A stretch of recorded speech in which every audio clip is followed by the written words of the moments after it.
সকলোকে স্বাগতম জানাইছো এলপিএনএমই sir YouTube চ্যানেললৈ আশা কৰিছো সকলোৱে ভালে আছা আজি আমি সমাধান কৰিম ক্লাছ 6 ৰ এক্সাৰসাইজ 13 এ ৰ 11 নম্বৰৰ পৰা প্ৰশ্নকিটা যেহেতু আমি যোৱা ভিডিঅ'ত 10 নম্বৰলৈকে প্ৰশ্নকিটা সমাধান কৰিছিলো আৰু যদি তোমালোকে যদি ভিডিঅ'টো চোৱা নাই অনুগ্ৰহ কৰি তোমালোকে ভিডিঅ'টো চাই লবা সো 11 নম্বৰ প্ৰশ্নটো কি কৈছে প্ৰথমে ইংলিছত চাই লোৱা the ratio of two numbers is 7:12 if the larger number is 84 what is the smaller number অৰ্থাৎ আমাক কি কৰিব দিছে সৰু সংখ্যাটো উলিয়াব দিছে আৰু অসমীয়াত কি কৈছে চোৱা দুটা সংখ্যাৰ অনুপাত 7:12 তাৰে ডাঙৰটো 84 হলে সৰুটো কিমান চোৱা কেনেকৈ কৰিবা নাম্বাৰ 11 ৰ সলিউশন প্ৰথমে আমি ইংলিছত কৰি লওঁ চোৱা প্ৰথমে কি কৰিবা ইজ ইয়াত যে প্ৰশ্নত যে লিখা আছে দা ratio of two numbers is 7:12 এই কথাটো কি কৰিবা এই প্ৰশ্নৰ পৰা চাই ইয়াত লিখি দিবা দা ৰেশিও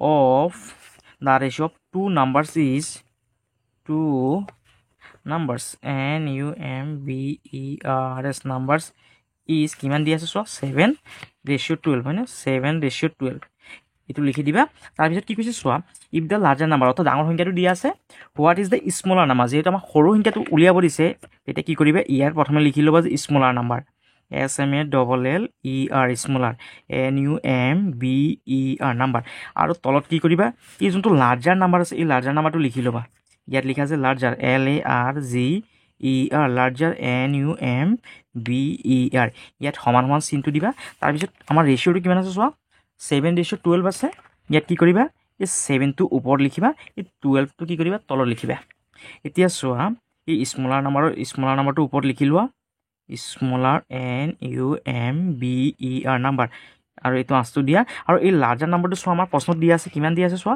লাৰ্জাৰ নাম্বাৰ ইজ 84 হয়নে ইয়াত কি কৰিবা এই তলত 84 টো লিখিবা সমান 7 ৰ 7 12 ৰ 12 টো লিখি লোৱা এতিয়া সো আমি কি কৰিব পাৰি এই কোনাকুনিয়াকে পূৰণ কৰিব পাৰি এই স্মলাৰ নাম্বাৰ আৰু ইয়াত স্মলাৰ নাম্বাৰটো লিখা স্মলাৰ NUMBER নাম্বাৰ সমান এই 7 ৰ 7 টো লিখি লোৱা 12 ৰ 12 টো লিখি লোৱা আৰু এই যোনটো 84 আছে 84 টো কি হ'ব কোনাকুনিয়াকে পূৰণ হলে কি হ'ব এই 7 ৰ লগত পূৰণ হ'ব হয়নে অৰ্থাৎ ওপৰত যাব ইয়াত পূৰণ 84 টো কি হ'ব ওপৰত যাব এইটো 84 এটা আমি এই 12 দি 84 টো কাটিব পাৰি 12 84 ত কেবাৰ যাব 7 বাৰ যাব 7 বাৰ এটা বাকি কিমান থাকিল চোৱা 7 পূৰণ কিমান 7 এটা 7 লগত 7 টো পূৰণ কৰা 7 7 কিমান 49 অৰ্থাৎ আমাৰ যোনটো সৰু সংখ্যা এটো কিমান 49 মানে অৰ্থাৎ ইয়াত লিখিবা যে smaller SMALLER smaller NUMBER number is ₹49 আৰু আমাৰ ডাঙৰটো দিয়ে আছে ডাঙৰটো কিমান দিছে চোৱা 84 দি আছে হয়নে আৰু আমাৰ ইয়াৰ এনসাৰটো কিমান হ'ব 49 আৰু সো আমি অসমীয়াত কৰিলে কেনেদৰে কৰিম চোৱা নাম্বাৰ 11 ৰ সলিউশন প্ৰথমে প্ৰশ্ন চাই লোৱা অসমীয়াত কি লিখা আছে দুটা সংখ্যাৰ অনুপাত 7:12 এই কথাটো ইয়াত লিখি লোৱা দুটা সংখ্যাৰ অনুপাত কিমান দি আছে চোৱা 7:12 হয়নে 7:12 তাৰ পিছত কি কৈছে চোৱা তাৰে ডাঙৰটো 84 হলে সৰুটো কিমান এটা সৰু সংখ্যাটো উলিয়াব লাগে ইয়াত লিখা যে সৰু সংখ্যা আৰু তলত লিখা আছে ডাঙৰ সংখ্যা ইয়াত সমান দিয়া আৰু অনুপাতটো কিমান দিয়া আছে 7:12 দি আছে এই 7 টো কি কৰা ওপৰত লিখা এই 12 টো কি কৰা তলত লিখা এটা যেহেতু আমাক কি কৰিব দিছে সৰু সংখ্যাটো উলিয়াব দিছে আমি কোনাকুনিয়াকে পূৰণ কৰিব পাৰি চোৱা ইয়াত কি কৰা এই সৰু সংখ্যাটো লিখি থোৱা ইয়াত সৰু সংখ্যা সমান এটো যেনেকৈ আছে তেনেকৈ লিখি দিবা 7 12 আৰু এই যোনটো ডাঙৰ সংখ্যা সৰি আৰু এটা লাইন লিখিবলৈ থাকি গ'ল আমাৰ প্ৰথমে কি কৰা এই সৰু সংখ্যাটো লিখি লোৱা ওপৰত সৰু সংখ্যা যেহেতু ডাঙৰ সংখ্যাটো আমাক দিয়া আছে চোৱাচোন কিমান 84 দিয়া আছে মানে এই তলত কি কৰা 84 লিখা সমান 7 ৰ 7 লিখা ওপৰত আৰু তলত 12 বুলি লিখি লোৱা এতিয়া সো আমি কি কৰিব পাৰি এতিয়া কোনাকুনিয়াকে পূৰণ কৰিব পাৰি এতিয়া এই প্ৰথমে কি কৰা এই সৰু সংখ্যাটো ইয়াত লিখি দিয়া সৰু সংখ্যা সমান এইটো যেনেকৈ আছে তেনেকৈ লিখি লোৱা 7 তলত আছে 12 এতিয়া সো এই 84 টো যদি কোনাকুনিকে পূৰণ হয় এই 84 টো ক'ত যাব এই 7 ৰ লগত যাব হয়নে ইয়াত পূৰণ চিন দিয়া আৰু ইয়াত কি কৰা 84 টো এই 7 ৰ লগত লিখি লোৱা এতিয়া এই 12 দি 84 টো কাটি দিয়াচোন 12 84 কেবাৰ যাব 7 বাৰ এতিয়া ইয়াত বাকি কিমান আছে চোৱা ইয়াত আছে 7 পূৰণ 7 এটা 7 লগত 7 টো পূৰণ কৰা 7 7 কিমান 49 আৰু সো আমাৰ প্ৰশ্নটো কি কৈছে সৰুটো কিমান ইয়াত লিখি দিব পাৰি যে আমি সৰু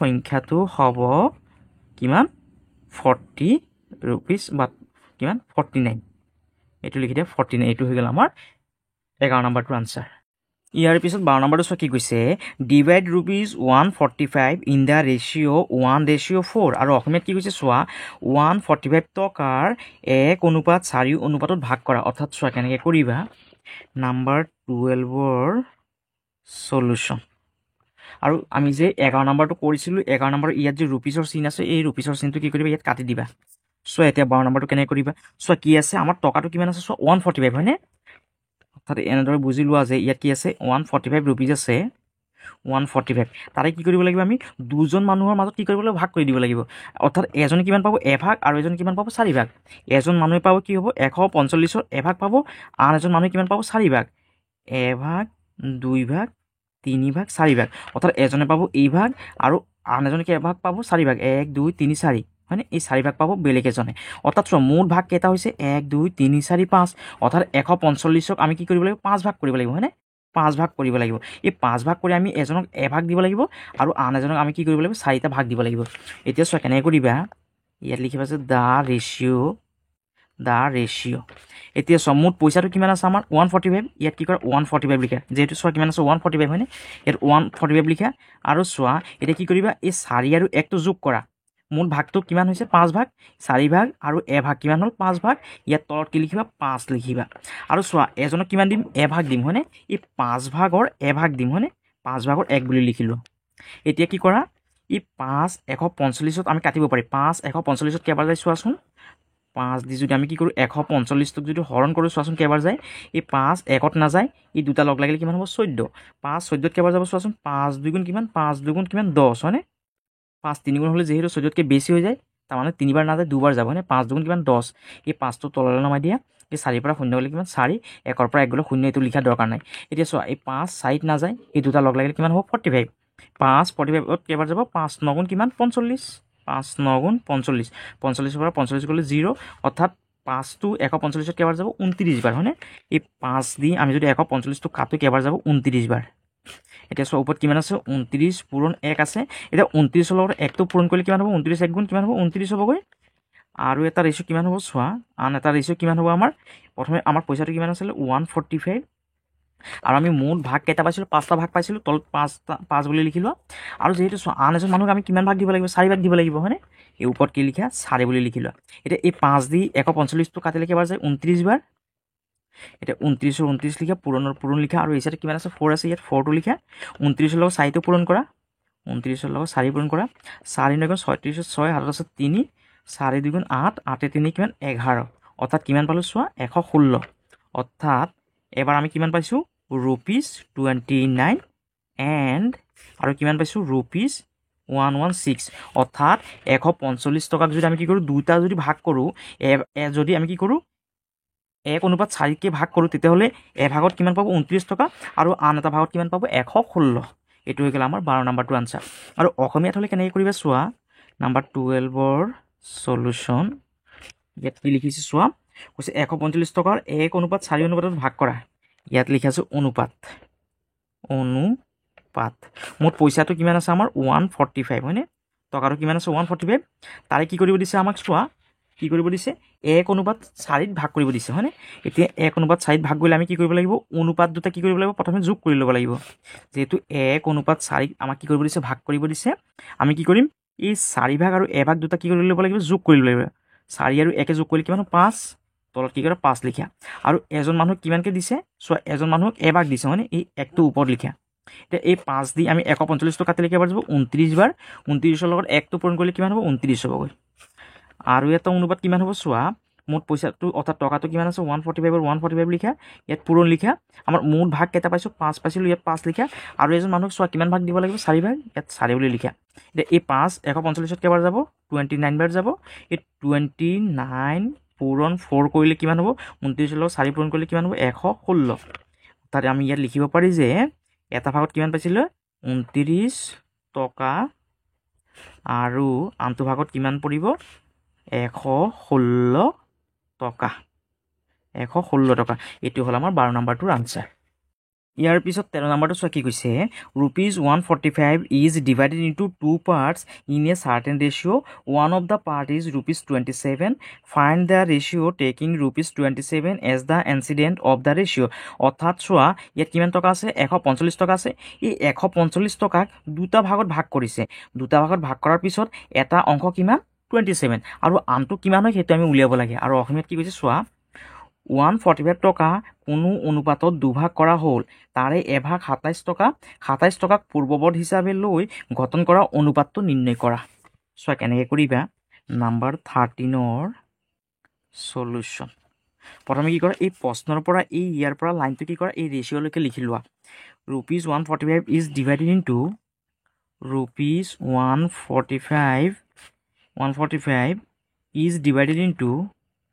₹145 ইজ ডিভাইডেড ইনটু কি লিখা আছে 2 parts in a certain ratio'. 2 parts in a certain certain ratio'. তাৰপিছত কি লিখা আছে চোৱা কৈছে one of the part is 27 এইটো লিখি লোৱা। ইয়াত লিখি পাইছোঁ ONE ওৱান পাৰ্ট সমান কিমান দি আছে ৰুপিজ চোৱা কিমান টকা দি আছে 27 হয়নে। ইয়াত লিখা আছে 27 আৰু তাৰপিছত কি কৰিব লাগিব আমি আন এটা পাৰ্ট উলিয়াব লাগিব। Another ANOTHER another PART part সমান। অৰ্থাৎ চোৱা কথাটো এইদৰে বুজিবলৈ চেষ্টা কৰা যে আমাৰ হাতত কি আছিলে 15 টকা আছিলে। এই 15 টকাটোক আমি কি কৰিম দুটা ভাগত ভাগ কৰিম। কৈছে তাৰে এটা ভাগ দি আছে 10 তেতিয়াহ'লে আনটো ভাগ কিমান হ'ব সেইটো আমি উলিয়াব লাগে। এতিয়া চোৱা এই 15 পৰা যদি আমি কি কৰোঁ এই 10টো যদি বিয়োগ কৰি দিওঁ তেতিয়াহ'লে 15 পৰা 10 গ'লে কিমান 5। চ' আমি আনটো ভাগ কি কৰিলোঁ পাই গ'লোঁ হয়নে। অৰ্থাৎ এইটো এইদৰে কৰিব লাগিব যে প্ৰথমে কিমান টকা আছে চোৱা 145 এই 145 লিখিলোঁ। তাৰপৰা কি কৰে এই 27টো কি কৰে বিয়োগ কৰি দিয়া। এতিয়া 145ৰ পৰা 27 বিয়োগ কৰিলে কিমান হয় চোৱা 145ৰ পৰা 27টো বিয়োগ কৰা। চ' যিহেতু 5ৰ পৰা 7টো বিয়োগ কৰিব নোৱাৰি ইয়াৰ পৰা 1 ধাৰ কৰা 15 পৰা 7 গ'লে কিমান হ'ব 8। ইয়াত যিহেতু 4 আছিলে যিহেতু এটা গুচি গ'ল ইয়াত আছে 3 পৰা 2 গ'লে 1 আৰু 1টো তললৈ নমাই দিয়া। অৰ্থাৎ চোৱা কিমান পালোঁ 118। ইয়াত লিখিবা যে ₹118 ইয়াতো ৰুপিজ বুলি লিখি দিবা ৰুপিজ। যিহেতু আমি কি পাইছোঁ এটা পাৰ্ট পাইছোঁ 27 টকা আৰু আন এটা পাৰ্ট পাইছোঁ কিমান 118 টকা। আৰু আমাক কি কৈছোঁ অনুপাতটো উলিয়াব লাগে হয়নে। ইয়াত লিখিবা যে the required required ratio' is কিমান পাইছোঁ প্ৰথমে পাইছোঁ কিমান 27। ইয়াত লিখা 27 এটা পাৰ্ট পাইছোঁ 27 আৰু আনটো পাৰ্ট কিমান পাইছোঁ 118। ইয়াত লিখি দিয়ে 118। এইটো হৈ গ'ল আমাৰ 13 নম্বৰটো আনচাৰ। আৰু অসমীয়াত কেনেকৈ কৰিবা চোৱা নাম্বাৰ 13ৰ সলিউশ্যন। অসমীয়াত চাই লোৱা কি কৈছে 145 টকা কোনো অনুপাতত দুভাগ কৰা হ'ল। ইয়াৰ পৰা কি কৰা এইটো লিখি দিয়া 145 টকা কি আছে কোনো অনুপাতত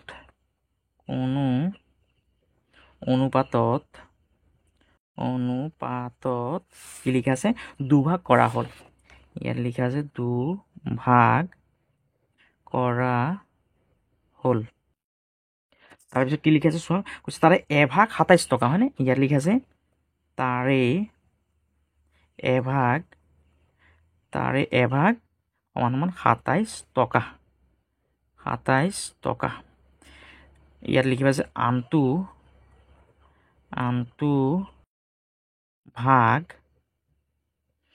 ভাগ সমান কিমান হ'ব চোৱা। অৰ্থাৎ এইটো এনেদৰে বুজিবলৈ চেষ্টা কৰা যে আমাৰ হাতত কি আছিলে 15 টকা আছিলে। 15 টকা আমি দুটা ভাগ কৰিব লাগিব। কৈছে তাৰে এটা ভাগ দি আছে আমাক কি 10 আৰু আনটো ভাগ কিমান হ'ব সেইটো উলিয়াব লাগিব। এই 15 পৰা কি কৰে আমি যদি 10টো বিয়োগ কৰি দিওঁ তেতিয়াহ'লে কি হ'ব 15 পৰা 10 গ'লে কিমান 5। অৰ্থাৎ চোৱা আমি আন এটা ভাগ পাই গ'লোঁ হয়নে। এইটো চোৱা কেনেকৈ কৰিবা প্ৰথমে চোৱা এটা ভাগ কিমান দি আছে অৰ্থাৎ এটা ভাগ নহয় প্ৰথমে আমাৰ পইচাটো কিমান দি আছে 145। ইয়াত কি কৰা 145 লিখা। তাৰে কৈছে এটা ভাগ কিমান 27 এই এটা ভাগ কি কৰা বিয়োগ কৰি দিয়া আৰু ইয়াত লিখিবা টকা। মুঠ টকাটোৰ পৰা যদি এটা ভাগ যদি বিয়োগ কৰোঁ তেতিয়াহ'লে কি হ'ব আমাৰ আনটো ভাগ ওলাই যাব। 145ৰ পৰা 27টো বিয়োগ কৰিলে কিমান পাম 118। ইয়াত লিখি দিয়া টকা। আৰু লাষ্টত কি কৈছে চোৱা আমাক কৈছে যে অনুপাতটো নিৰ্ণয় কৰা। ইয়াত লিখা যে নিৰ্ণয়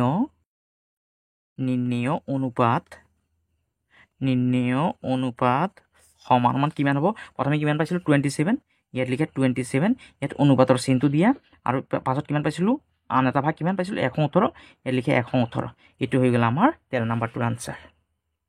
ইয়াৰ পিছত 14 নম্বৰটো চোৱা কি কৈছে Meenakshi earn ₹90,000 and saves ₹30,000 from her saving she gives half to the charity find the ratio' of money she earn to the money she donate to charity.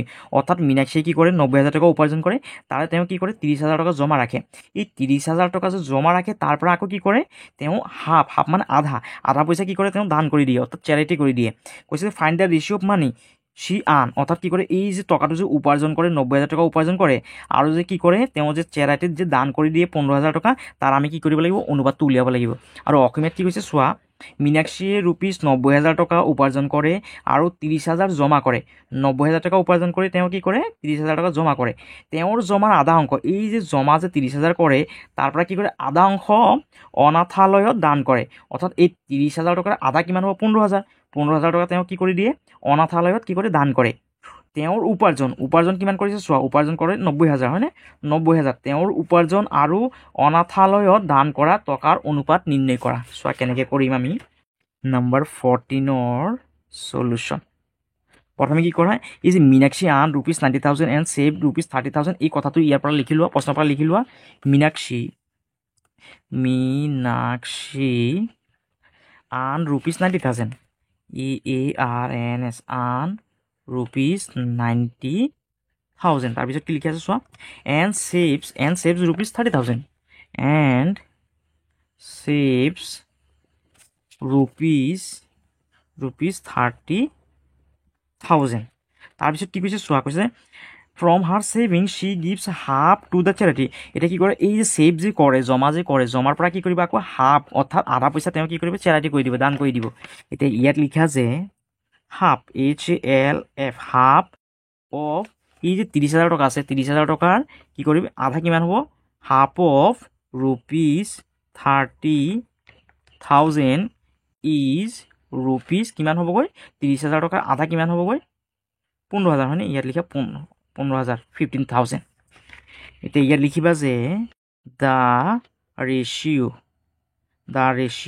Is, এতিয়া ৰেচিঅ'টো কেনেকৈ উলিয়াম চোৱা প্ৰথমে কি কৈছে find the ratio' of money she earns অৰ্থাৎ earn মানে কি উপাৰ্জন টকা তেওঁ কিমান কৰে উপাৰ্জন কিমান কৰে 90,000 টকা। প্ৰথমে ওপৰত কি কৰা এনেকৈ আঁচটো দি পেলাই ওপৰত কি কৰা 90,000টো লিখি লোৱা প্ৰথমে। তাৰপিছত কি কৈছে earn to the money she donate to charity, আৰু ডনেট কিমান কৰে 15,000 টকা ডনেট কৰে হয়নে। ইয়াত লিখি আছে তলত 15,000। এতিয়া কি কৰা কাটাকাটি কৰা এই পিছপিনে থকা 0টোৰ লগত এই 0টো কাটি দিয়া এই 0টোৰ লগত এই 0টো কাটি দিয়া এই 0টোৰ লগত এই 0টো কাটি দিয়া। এতিয়া চোৱা 15 আমি 90ত কাটিব পাৰি এই 15 90ত কেইবাৰ যাব 6 বাৰ। আৰু চোৱা যিহেতু তলত একো নাই তাৰমানে এটা কি আছে ইয়াত 1 আছে, ইয়াত লিখিবা আছে 6 আৰু যিহেতু আমাক ৰেচিঅ' উলিয়াব দিছে ইয়াত ৰেচিঅ'ৰ চিনটো দিয়া আৰু তলত যিহেতু 1 আছে ইয়াত 1টো লিখি দিয়া। এইটো হৈ গ'ল আমাৰ 14 নম্বৰটো আনচাৰ। আৰু চোৱা অসমীয়াত কেনেকৈ কৰিবা নম্বৰ 14ৰ সলিউশ্যন। প্ৰথমে প্ৰশ্নটো পঢ়ি লোৱা মীনাক্ষীয়ে ₹90,000 উপাৰ্জন কৰে আৰু 30,000 জমা কৰে। এই লাইনটো কি কৰে ইয়াত লিখি লোৱা মীনাক্ষীয়ে ₹90,000 টকা উপাৰ্জন কৰে। ইয়াত লিখা আছে উপাৰ্জন কৰে। তাৰপিছত কি লিখি আছে চোৱা আৰু ₹30,000 জমা কৰে। ইয়াত লিখা আছে আৰু ₹30,000 জমা কৰে। তাৰপিছত এতিয়া প্ৰশ্নটোত কি কৈছে তেওঁৰ জমাৰ আধা অংশ অনাথালয়ত দান কৰে। কৈছে জমা কিমান কৰে চোৱা 30,000। এই 30,000 কি কৰে আধা অংশ কি কৰিব তেওঁ অনাথালয়ত দান কৰিব হয়নে। ইয়াত লিখা যে ₹30,000 টকাৰ আধা অংকটো প্ৰথম উলিয়াই লোৱা ₹30,000 টকাৰ আধা অংশ সমান কিমান হ'বগৈ ₹15,000 মানে 30,000 আধা কিমান 15,000। তাৰপিছত কি কৈছে চোৱা কৈছে তেওঁৰ উপাৰ্জন আৰু অনাথালয়ত দান কৰা টকাৰ অনুপাত নিৰ্ণয় কৰা। ইয়াত লিখা যে নিৰ্ণয় অনুপাত। এতিয়া অনুপাতটো কেনেকৈ উলিয়াম চোৱা সমান প্ৰথমে কি কৈছে তেওঁৰ উপাৰ্জন চোৱা উপাৰ্জন তেওঁ কিমান কৰিছে উপাৰ্জন 90,000 টকা। প্ৰথমে কি কৰে ওপৰত 90টো লিখি লোৱা 90,000টো লিখি লোৱা। 90,000। তাৰপিছত কি কৈছে চোৱা, তেওঁৰ উপাৰ্জন আৰু অনাথালয়ত দান কৰা কি কৰিছে, অনাথালয়ত কিমান টকা দান কৰিছে, 15,000 টকা। অনাথালয়ত দান কৰা 15,000 টকা কি কৰে ইয়াত লিখি লোৱা তলত। আৰু কি কৰিব দিছে, অনুবাদটো উলিয়াব দিছে, এতিয়া কাটাকাটি কৰি দিয়া। এই পিছপিনে 3টা জিৰত আমি এই পিছপিনে থকা 3টা জিৰ'ৰে কাটিব পাৰি। আকৌ এই 15 90 কেইবাৰ যাব 6 বাৰ। যিহেতু তলত একো নাই, তাৰমানে কি আছে, এটা 1 আছে বুলি ভাবি ল'বা। এতিয়া ওপৰৰ 6টো ইয়াত লিখা, যিহেতু অনুবাদ উলিয়াব দিছে ইয়াত কি কৰা, অনুবাদৰ চিনটো দিয়া, আৰু তলত যিহেতু 1 আছে ইয়াত কি কৰা, 1টো লিখি দিয়া। এইটো হৈ গ'ল আমাৰ 14 নম্বৰটোৰ আনচাৰ। আৰু যদি তোমালোকৰ যদি ভিডিঅ'টো যদি ভাল লাগিছে তেতিয়াহ'লে তোমালোকে চেনেলটো ছাবস্ক্ৰাইব কৰিবা, ভিডিঅ'টো শ্বেয়াৰ কৰিবা আৰু কমেণ্ট কৰিবলৈ নেপাহৰিবা। সকলোকে মোৰ ফালৰ পৰা অশেষ ধন্যবাদ।